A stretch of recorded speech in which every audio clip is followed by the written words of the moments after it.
മുത്തശ്ശിക്ക് സുഖല്ലേ? സുഖമായിട്ടിരിക്കുന്നു മോനെ. അമ്മ, തനിഷ എവിടെ? അവള് വന്നില്ലേ കൂടെ? ഇല്ല, അവള് വീട്ടിലുള്ള 2 പേര് പോരാ 3 പേര് വേണോന്ന് ആഗ്രഹിച്ച് പ്രാർത്ഥിച്ചോണ്ടിരിക്കുക. ഭർത്താവായ ഞാനിവിടെ ഉള്ളപ്പോ അവൾക്ക് ഇനി വേറെ ബോയ്ഫ്രണ്ട് വേണം. എടാ പൊട്ടാ, ഒരാളും കൂടെ ആവട്ടെ എന്ന് പറഞ്ഞാലേ വേഗം ഒരു കുട്ടി ഉണ്ടാവണമെന്ന് അമ്മ പറഞ്ഞു. 3 അല്ല 4 ആയിക്കോട്ടെ. മോനെ, ദൈവം നല്ലത് വരുത്തട്ടെ. ക്ഷേത്ര ദർശനമൊക്കെ എങ്ങനെ ഉണ്ടായിരുന്നു? യാത്രയൊക്കെ കഴിഞ്ഞു അമ്മേ? കഴിഞ്ഞില്ല, തീർത്തൂന്ന് മാത്രം. എന്താ അമ്മേ, എന്താ അങ്ങനെ പറയുന്നത്? എന്തു പറ്റിയെന്ന് എന്നോട് തന്നെ ചോദിക്കുകയാണോ? അല്ലടാ, മുറിവുണ്ടായി തലയിൽ വെച്ച് കെട്ടിയിരിക്കുന്നത് നീയല്ലേ? എന്നിട്ട് എന്നോട് എന്താ പറ്റിയെന്ന് ചോദിക്കുകയാണോ നീ? അതൊന്നും ഇല്ല എന്റെ അമ്മേ, നോക്കാതെ വാതില് തുറന്നപ്പോ ചെറുതായിട്ടൊന്ന് മുട്ടിയതാ. കള്ളം പറയണ്ട എന്നോട്, എനിക്കെല്ലാം അറിയാം. ഗോവിന്ദൻ എന്നോടെല്ലാം പറഞ്ഞു, അതുകൊണ്ടാ ഓടി വന്നേ.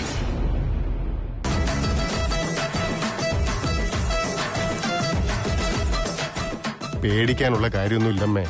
നമ്മുടെ ഗോവിന്ദൻ ഇത്തിരി ആത്മാർത്ഥതയൊക്കെ ഉള്ള കൂട്ടത്തിലല്ലേ, അതുകൊണ്ട് അവൻ ഇത്തിരി കൈ നോക്കിയിട്ട് പറഞ്ഞാവും. ഇതെന്താ, അളിയൻ എന്നെ കളിയാക്കിയതാണോ അതോ വഴക്ക് പറഞ്ഞാണോ?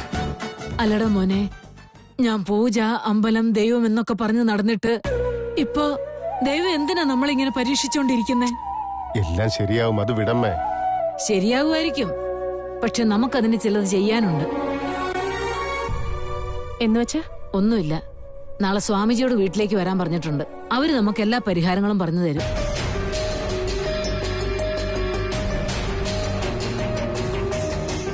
ഇപ്പൊ എന്തിനമ്മ ഇതൊക്കെ? ദിവ്യജയ, നീ ഒന്ന് വെറുതെ ഇരിക്കുക. അവര് പരിഹാരം പറഞ്ഞു തന്നാ നമ്മൾ അതുപോലെ ചെയ്യണം, അത്ര മാത്രം. ശരിയമ്മേ, അമ്മയുടെ ഇഷ്ടം പോലെ നടക്കട്ടെ. മുതലാളിക്ക് എങ്ങനെയുണ്ട്? കുഴപ്പമൊന്നുമില്ലല്ലോ? എന്തെങ്കിലും പ്രശ്നമുണ്ടെന്ന് പറഞ്ഞായിരുന്നു? ഇത്രയൊക്കെ അന്വേഷിക്കുന്ന ആൾക്ക് നേരെ വീട്ടിൽ പോയി ചെന്ന് നോക്കിട്ട് വന്നാ പോരെ? മുതലാളിയെ കാണാൻ എനിക്കും ആഗ്രഹമുണ്ട്. പക്ഷെ ആ വീടിന്റെ പടി ചവിട്ടാൻ കൊച്ചു മുതലാളി പറഞ്ഞ വാക്കുകളൊക്കെ മനസ്സിൽ തടസ്സമായിട്ട് നിൽക്കാം. തൃശ്ശൂരിൽ എന്തിനാ ഇങ്ങനെ വാശി പിടിച്ചോണ്ടിരിക്കുന്നേ? ഇത് വാശിയൊന്നുമല്ല, വിഷമമാണ്. വിഷമം മാറാൻ വേണ്ടി അതിനെതിരെ പ്രവർത്തിക്കാ വേണ്ടത്, അല്ലാതെ അതിനെക്കുറിച്ച് ആലോചിച്ച് സങ്കടപ്പെടുകയല്ല വേണ്ടത്. തൃശ്ശൂർ ആ പണി കാണിക്കുന്നത് ഞാനൊന്നുമല്ല, നീയാ. ഞാൻ ആ പ്രശ്നമൊക്കെ അപ്പോഴേ മറന്നതാ. ഞാൻ തീരുമാനം എടുത്തു കഴിഞ്ഞു. എന്തൊക്കെയായാലും ഞാൻ ആ വീടിന്റെ പടി ചവിട്ടുന്നില്ല. അങ്ങനെയാണെങ്കിൽ ആയിക്കോട്ടെ. ദിഗ്വിജയൻ അങ്കിളുടെ കാര്യത്തെക്കുറിച്ച് ഞാനും ഇനി മിണ്ടില്ല. ശിവാനി പ്ലീസ്. നിനക്ക് കാര്യങ്ങൾ അറിയണമെങ്കിൽ നീ തന്നെ പോയി അന്വേഷിക്കും. തൃശ്ശൂർ, ആഗ്രഹിച്ചത് ലഭിക്കണമെങ്കിൽ വേറെ എന്തെങ്കിലും നമ്മൾ ഒഴിവാക്കിയേ പറ്റൂ. നിനക്ക് ദിഗ്വിജയൻ അങ്കിൾ വേണമെന്നാണെങ്കിൽ നിന്റെ വാശി നീ ഉപേക്ഷിച്ചേ പറ്റൂ. ഒന്ന് മനസ്സിലാക്കിക്കോ, സ്നേഹത്തെയും വാശിയെയും എപ്പോഴും ഒരു സ്ഥാനത്ത് നിർത്താൻ പറ്റില്ല. അതൊരിക്കലും ഒന്നായിരിക്കാനും സാധ്യതയില്ല.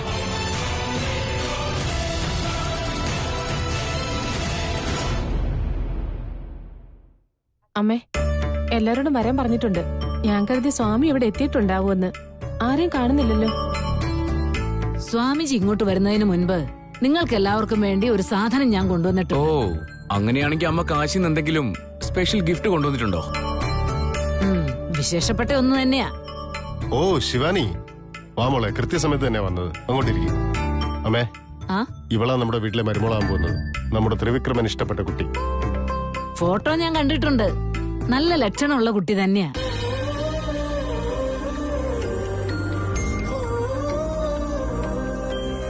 എന്നാലും നേരിട്ടിപ്പൊ കാണുമ്പോ ഒരുപാട് ഭംഗി തോന്നുന്നുണ്ട്.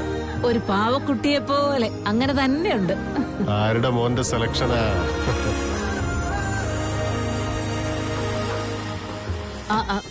ശിവാനി, ശരിയായ സമയത്ത് തന്നെയാ മോള് വന്നത്. ദാ, നീയും ഇതൊരെണ്ണം കെട്ടിക്കോ. എന്താ മുത്തശ്ശി ഇത്? അത് നമ്മുടെ അമ്മയില്ലേ, ഈ വീട്ടില് ഒരു ശാപങ്ങളും സർപ്പദോഷങ്ങളും ഒന്നും വരാതിരിക്കാൻ വേണ്ടി പൂജിച്ചോണ്ടുന്ന ഏലസാ അത്.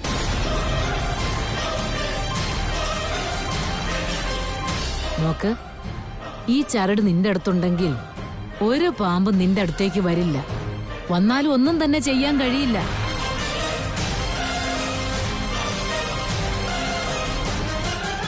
ഇത് നമ്മുടെ അടുത്തുണ്ടെങ്കിൽ പാമ്പിനെ പറ്റിയുള്ള തെളിവ് നമുക്ക് കിട്ടും.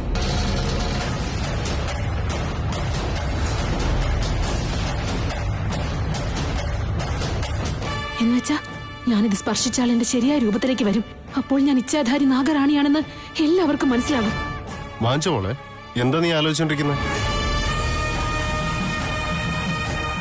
ശിവാനി അത് വാങ്ങിച്ചോ? മുത്തശ്ശ എങ്ങനെ എന്റെ ചെറുപ്പത്തിൽ ആ പൂജ ഈ പൂജ എന്നൊക്കെ പറഞ്ഞ് ഒരുപാട് ചരട് കെട്ടി തരുമായിരുന്നു. ഞങ്ങൾക്കിപ്പോ ഇതാ ശീല. താൻ വാങ്ങിച്ചോ?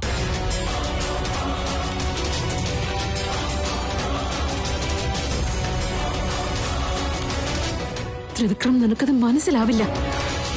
ഞാൻ ആരാണെന്ന് ഇവരെല്ലാം മനസ്സിലാക്കി കഴിഞ്ഞാ പിന്നെ നമ്മൾ രണ്ടുപേരും ഒരുമിക്കുന്നത് അസാധ്യമാണ്. വാങ്ങിച്ചോളൂ മോളെ. അയ്യോ, എന്താ നീ ആലോചിക്കുന്നേ? ദാ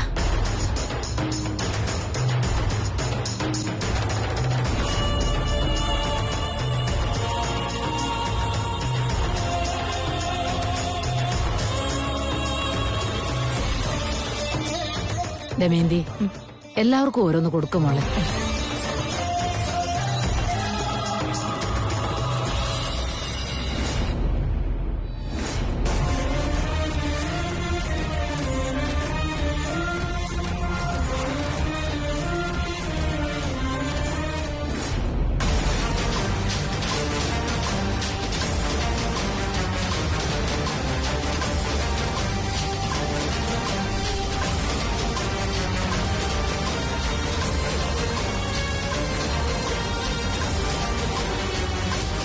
എന്റെ കൈയുടെ നിറം മാറിയല്ലോ. ഇവിടെ ഉള്ളവരാരെങ്കിലും അത് കണ്ട അതോടെ ഈ ബന്ധം എല്ലാം തീരും.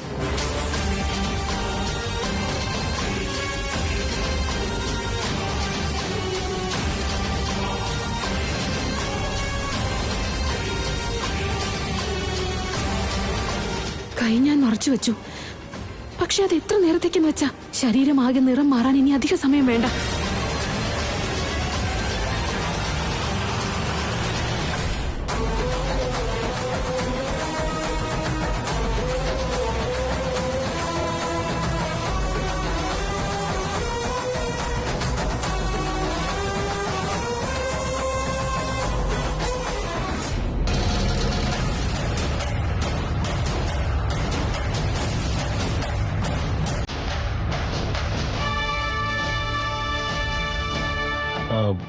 അല്ല ശിവാനി മോളെ, സ്വാമിജി വന്നിട്ടുണ്ട്.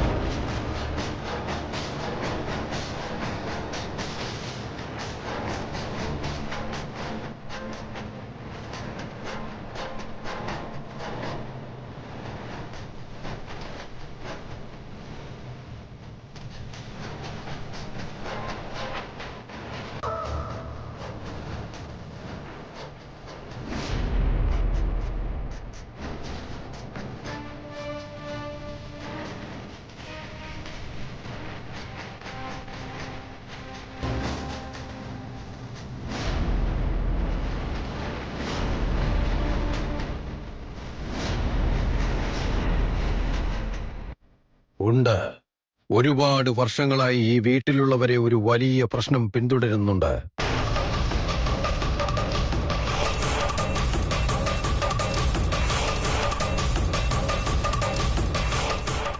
പ്രശ്നമോ?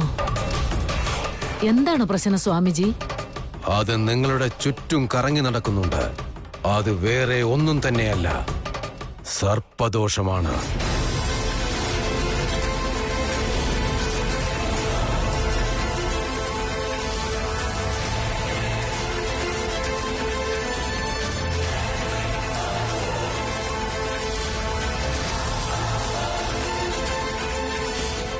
നിങ്ങളുടെ കൂടെയുള്ള ആ പ്രശ്നത്തെ ഞാൻ നിങ്ങൾക്ക് കാട്ടിത്തരാം.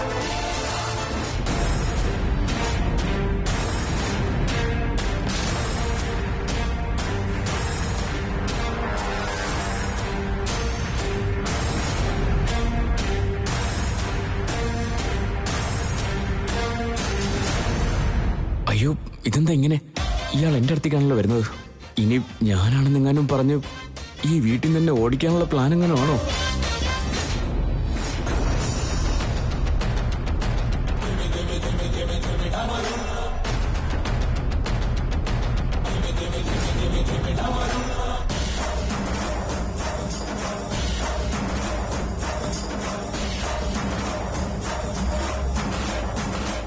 ഇദ്ദേഹത്തിന് ഞാൻ നാഗമാണെന്നുള്ള കാര്യം മനസ്സിലായോ? അതിപ്പോ എല്ലാവരുടെ മുന്നിൽ വെച്ച് പറഞ്ഞ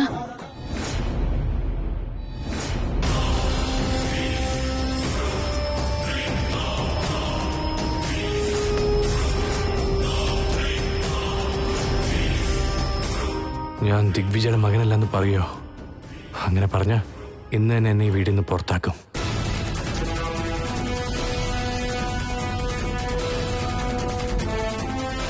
പ്രശ്നമുള്ളതൊരു ആൺസർപ്പത്തിനെ കൊണ്ടാണ്.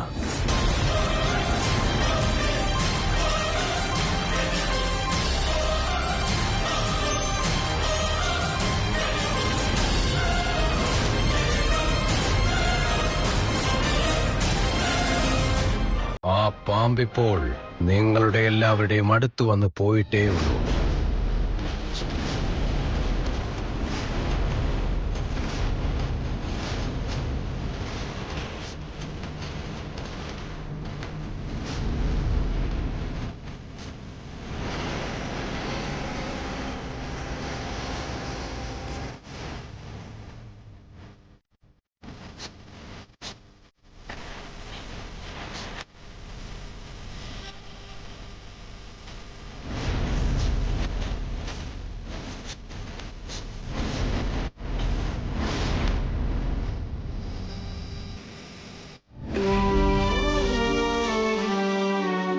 എന്തു പറ്റി മോനെ?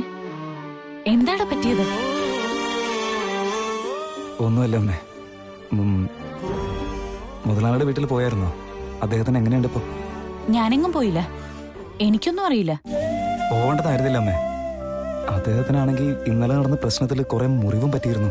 ഇത്രയൊക്കെ ടെൻഷൻ അടിക്കുന്നുണ്ടെങ്കിൽ നിനക്ക് തന്നെ ഒന്ന് പോയി അന്വേഷിച്ചുകൂടായിരുന്നോ? ഞാൻ അവിടേക്ക് പോവില്ല അമ്മേ. ഞാൻ ഒരു കാരണവശാലും ആ പടി ചവിട്ടില്ലെന്ന് പറഞ്ഞതല്ല നിങ്ങളോട്.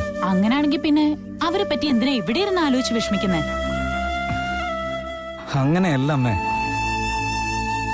എനിക്ക് മുതലാളിയോടോ അതുപോലെ തന്നെ ആ വീട്ടിലുള്ള ആരോടും എനിക്ക് ദേഷ്യമില്ല. എനിക്ക് ആകെ ദേഷ്യമുള്ളത് കൊച്ചുമുതലാളിയോട് മാത്രം. അങ്ങനാണെങ്കിൽ മുതലാളിയെ മാത്രം ഒന്ന് പോയി കണ്ടിട്ട് വന്നൂടെ നിനക്ക്? എനിക്ക് പോയിട്ട് വരുന്നതിൽ ഒരു കുഴപ്പമില്ല. പക്ഷെ എന്റെ മനസാക്ഷി സമ്മതിക്കുന്നില്ല. എനിക്കെന്തൊക്കെ പ്രശ്നം ഉണ്ടായാലും ഞാനത് സഹിക്കും. പക്ഷെ എനിക്ക് നഷ്ടപ്പെട്ടത് എന്റെ സുന്ദരിയെയാ. ഇപ്പൊ ഞാൻ അങ്ങോട്ട് പോയി കഴിഞ്ഞാൽ സുന്ദരിയുടെ ആത്മാവ് എന്നോട് ക്ഷമിക്കല്ലമ്മേ. ചോദ്യങ്ങളും നീ തന്നെ ചോദിക്കും, ഉത്തരവും നീ തന്നെ പറയും. ഞാനിപ്പോ ഇതിനെന്താ പറയേണ്ടത്? എന്തായാലും നിനക്ക് ഇഷ്ടമുള്ള പോലെ ചെയ്യേ. അമ്മേ, അമ്മേ, അമ്മേ. മുതലാളിക്ക് ഇപ്പൊ എങ്ങനെയുണ്ടെന്നുള്ള കാര്യം ആരും എന്നോട് പറയുന്നില്ലല്ലോ. അതിനെ എങ്ങനെ അറിയും? ദീർഘധ്യാനത്തിലാണെങ്കിൽ ഞാൻ നാഗലോകത്ത് പോയതും ചിലപ്പോൾ മനസ്സിലാക്കിയേക്കാം. വേണ്ട. സർപ്പത്തിന് ഈ വീടിനുമായിട്ട് എന്താ ബന്ധം? ത്രിവിക്രം ആദിശേഷന്റെ പുനർജന്മമായതുകൊണ്ടാണോ ആൺ സർപ്പം എന്ന് പറയുന്നത്? സ്വാമിജി, ആൺസർപ്പത്തെ കൊണ്ടുള്ള ദോഷമുണ്ടെന്ന് പറഞ്ഞു. അതെന്താണെന്ന് ശരിക്കും അങ്ങോട്ട് മനസ്സിലായില്ല. ഒന്ന് വ്യക്തമാക്കിയിരുന്നെങ്കിൽ. പുറത്തുനിന്ന് കാണുന്നത് മാത്രമാണ് ഞാനിപ്പോൾ പറഞ്ഞത്.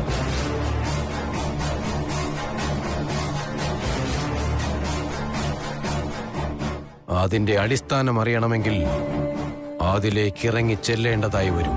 അതെന്താണെന്ന് നോക്കി പറയൂ സ്വാമിജി. അത് ഞാൻ തുടങ്ങിക്കഴിഞ്ഞിരിക്കുന്നു.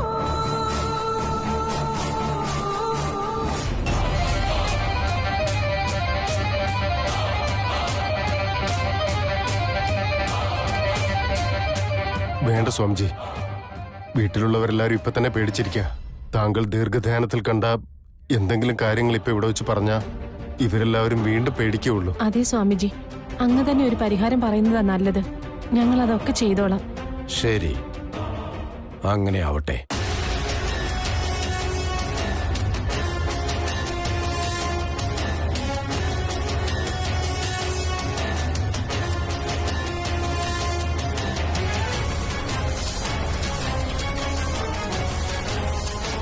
നിങ്ങൾ ഏതെങ്കിലും നേർച്ച നേർന്നിട്ട് ഇത്രയും കാലമായിട്ടും അത് ചെയ്യാതിരുന്നിട്ടുണ്ടോ?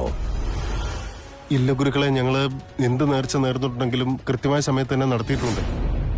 ശരിയായിട്ടൊന്ന് ആലോചിച്ചു നോക്കുക.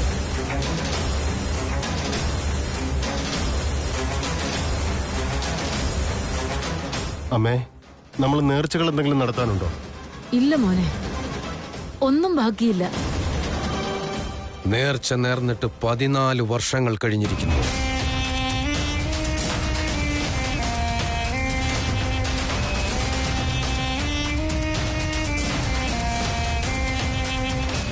അതാണ് ഈ പ്രശ്നങ്ങൾക്കെല്ലാം കാരണമായിട്ട് നിൽക്കുന്നത്.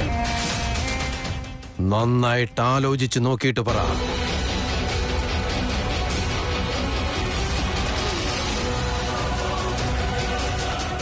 ആ ഒരു നേർച്ച ചെയ്യാതെ കിടക്കുന്നുണ്ട്.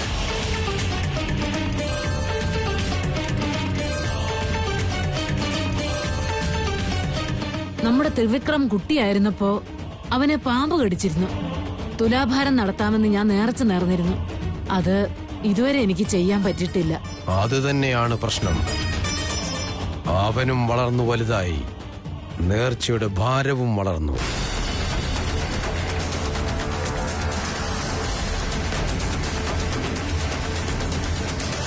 ഇനിയിപ്പോ എന്താ ചെയ്യാ സ്വാമിജി?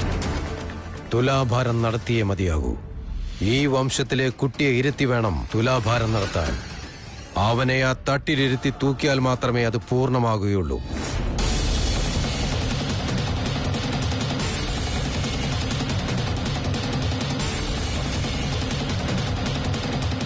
ശരി സ്വാമിജി, ഞാൻ തുലാഭാരത്തിനുള്ള ഏർപ്പാടുകൾ ചെയ്തോളാം. ആയിക്കോട്ടെ. തുലാഭാര സേവ നടത്തിയതിനു ശേഷം ഞാനൊരു ശാന്തിഹോമവും നടത്താം. അതിനുശേഷം ആ സർപ്പത്തിന്റെ നിഴല് പോലും ഈ വീടിന്മേൽ വീഴുകയില്ല.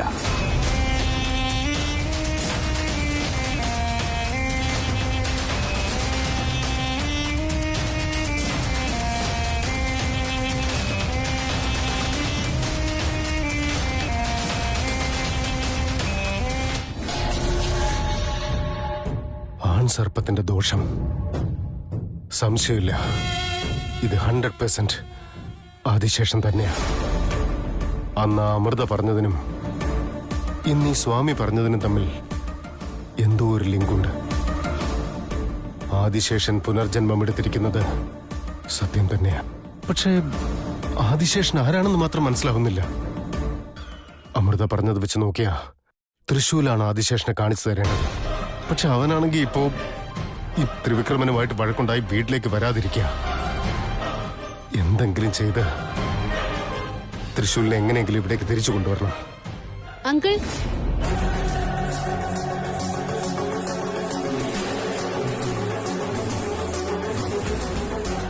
എന്താ മോളെ ശിവാനി? എന്താ അങ്കിൾ വല്ലാതിരിക്കുന്നെ? എന്താ പറ്റിയത്? ഒന്നുമില്ല, ഞാൻ നോർമലാണല്ലോ മോളെ.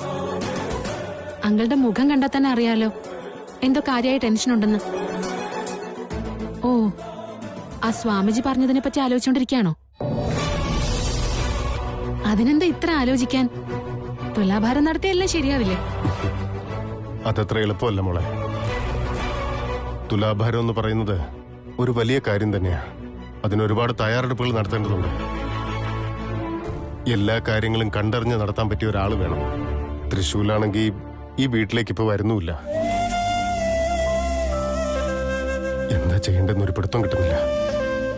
ഹായ് ശിവാനി, താനിവിടെ ഉണ്ടായിരുന്നോ? താൻ തിരിച്ചു പോയെന്ന് വിചാരിച്ചേ. വാ അങ്ങോട്ടിരിക്കാം. ആ, അതിനു മുമ്പായിട്ട് എനിക്ക് നിന്നോട് കുറച്ച് കാര്യങ്ങൾ സംസാരിക്കാനുണ്ട്.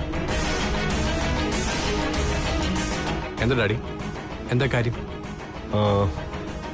മോനെ ത്രിവിക്രം, നിന്നെ ഒരു ജോലി ഏൽപ്പിക്കാനുണ്ട്. അത് നീ എനിക്ക് ചെയ്തു തരണം. എന്ത് ജോലിയാ? നീ പോയിട്ട് തൃശ്ശൂരിനെ നമ്മുടെ വീട്ടിലേക്ക് കൂട്ടിക്കൊണ്ടുവാ. നോ, ആ ജോലി എനിക്ക് ചെയ്യാൻ പറ്റില്ല.